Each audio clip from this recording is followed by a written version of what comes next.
आहा! नमस्ते।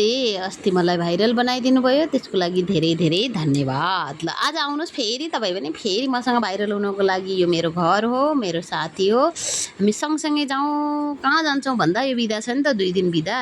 ल जाउँ हिँड्नुहोस् घुम्नको लागि। कहाँ जाउँ भन्ने भएको थियो। धेरैजनाले लोकेसन हालिदिनु न मलाई भनिरहनु भएको थियो। आज चाहिँ म लिएर जान्छु हजुरलाई ढुङ्गे पाटन।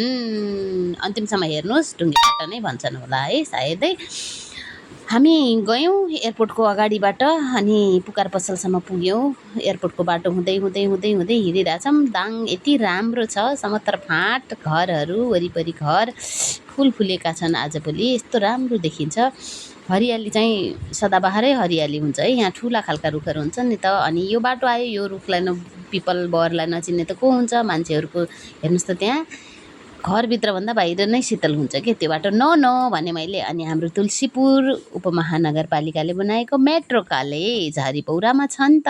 अनि हामी यो हरिपौरा काटेर, रचनाहरू काटेर, हरिपौरा काटेर अगाडितिर बढ्यौँ। अगाडि बढ्दा बढ्दा पिच बाटोबाट सरररररर हिँडिरहेको छौँ है त। अब अगाडि बढ्दा बढ्दा हामी यी समथर फाँटहरूमा ठुला ठुला घरहरू वरिपरि देखेर तुलसीपुरमा बसेर यो ठाउँ नचिन्ने त कुरै भएन। ल हेर्नुहोस् हामी कहाँ आयौँ। यस, शिव मन्दिर कहाँको, शीतलपुरको। यस्तो राम्रो लाग्छ मलाई यो ठाउँमा। कहिलेकाहीँ मनमा एकदमै दुःख भएको बेलामा पनि आएर बसौँ जस्तो लाग्छ कि। कस्तो रमाइलो छ हेर्नु न, फाँटहरू यसरी खोलाको छेउमा पुल। हामी पिकनिक खान यही ठाउँमा आउँथ्यौँ। पिकनिक खाने बेलामा लाजले फोटो खिच्न लाज मानेर कस्तो हुन्थ्यो क्या यो पुलमा। कसैलाई रहर कसैलाई कर। हेर्नु न यस्तो धुप छ, धुपमा माछा मारिरहनु भएको छ। अब चाहिँ हामी यहाँनिर हेर्नुहोस् त, शालिग्राम स्मृति प्रतीक्षालय लेखा छ त्यो जुन देखाएँ नि मैले अघि। त्यसबाट हामीले लेफ्ट लागेर अथवा पूर्वतिर जान्छौँ।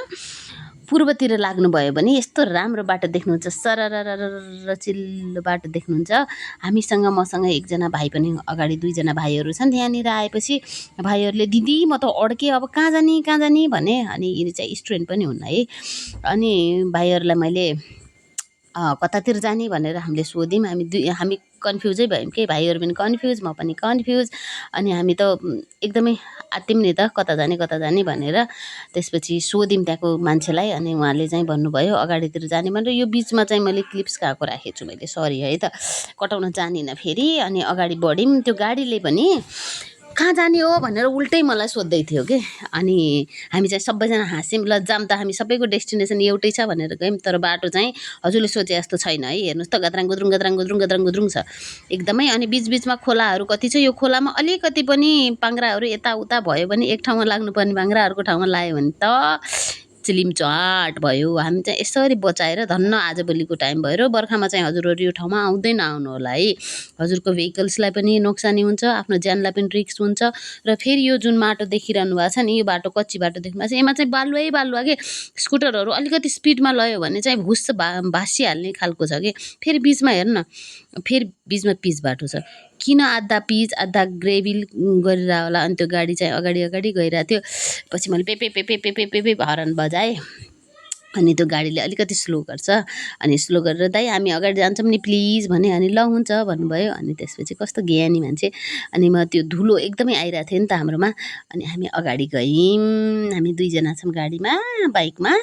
त्यसपछि हामी फेरि त्यहाँ बिचमा आयौँ, हरायौँ। अनि त्यसपछि यो कुन ठाउँ हो भनेर सोधेँ। यो चाहिँ मजगट्टुवा भन्नुभयो। थारूहरूको भाषामा मजगट्टुवा भनेको के हो मलाई पनि थाहा भएन। मैले त्यो चाहिँ सोध्न पाइनँ। झन्न ठाउँको नाम चाहिँ सोध्दै आयौँ। त्यो ठाउँको नाम त्योभन्दा अगाडि गिदन्या थियो। गिदन्या काटेर हामी मजगट्टुवामा पुग्यौँ। मजगट्टुवा भन्दा अलिकति अगाडि गएपछि खोला, फेरि खोला आयो। खोला हो कि कुलो हो कि के हो थाहा भएन। यहाँ चाहिँ पानी अलिकति सुकेको छ। अनि त्यहाँभन्दा पनि अगाडितिर गएर त यत्रो ठुलो ढुङ्गा छ है। मैले त्यो खिच्न पाइनँ छु। बाटोमा बच्चाहरूले स्विमिङ गरेको चाहिँ योभन्दा अगाडिको भिडियोमा हालेको थिएँ। अनि त्यो काटेर हामी अगाडि गयौँ। अनि यसरी त्यहाँ गइसकेपछि मैले मामाहरूलाई भेटाएँ।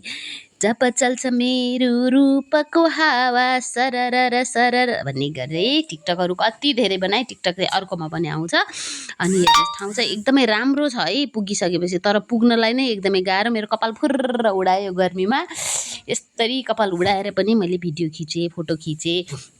ठाउँ एकदम मनोरम छ तर जानको लागि गाह्रो छ। यस्तो डाँडाहरू चाहिँ हाम्रो अरू ठाउँमा पनि छ। चटपटे खान चाहिँ पानीपुरी खानेकुराहरू त धेरै नै थियो त्यहाँ बेच्न राखिरहनु भएको थियो। हामीले चाहिँ काँक्रा अनि करेन्टहरू खायौँ, नाच्यौँ। हेर्नु न हामी यति मजाले नाच्यौँ, त्यहाँ दाइलाई त मतलबै छैन, अर्काको नाच हेरिरहनु भएको थियो। हामी पछाडितिर गुनगुन गुनगुन नाच्यौँ नाच्यौँ नाच्यौँ नाच्यौँ। अनि यत्रो चौरमा गइसकेपछि मैले स्कुटर घुडुडुडुडु गरेर अलिकति पोज नदिएर हुन्छ त पोज पनि दिइहालेँ। अब फेरि जानु छ 1.5 घन्टाको बाटो चढेर, 1.5 घन्टा जति लाग्छ है लगभग है। विचार पुऱ्याउनुहोस्। Thank you for watching, see you in next vlog.